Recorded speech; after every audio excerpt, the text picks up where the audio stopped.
Hello అండి. ఓపీకి వచ్చే చాలామంది డయాబెటిక్ పేషెంట్స్లో ఉండే డౌట్ ఇన్సులిన్ బెటరా టాబ్లెట్స్ బెటరా అని.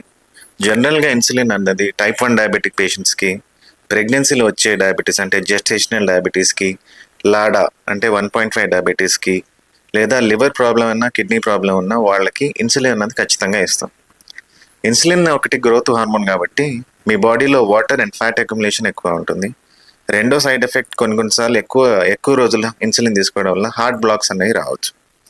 అండ్ ఇన్సులిన్తో షుగర్స్ అన్నది అమాంతంగా డౌన్ అయిపోవడం అన్నది కాంప్లికేషన్. సో టాబ్లెట్స్లో ఈ కాంప్లికేషన్స్ తక్కువ, అంటే వెయిట్ గెయిన్ అవ్వడం, వాటర్ అక్యుములేట్ కావడం, సడన్గా షుగర్ అన్నది డౌన్ అవ్వడం, ఇదంతగా మనకి టాబ్లెట్స్లో కనిపించదు. సో ఇన్సులిన్ బెటరా టాబ్లెట్ బెటరా అంటే మీ యొక్క రిక్వైర్మెంట్ బట్టి మీ డాక్టర్ మీకు ఇన్సులిన్ లేదా టాబ్లెట్స్ ఇస్తారు. కానీ వీటి రెండింటికంటే ముఖ్యంగా మీ లైఫ్ స్టైల్, మీ డయట్, మీ ఫిజికల్ యాక్టివిటీ, మీ స్లీప్, మీ ఫుడ్ హ్యాబిట్స్, మీరు ఎంత రెగ్యులర్గా చెక్ చేసుకుంటున్నారో ఇవి మ్యాటర్ అవుతాయి. Thank you.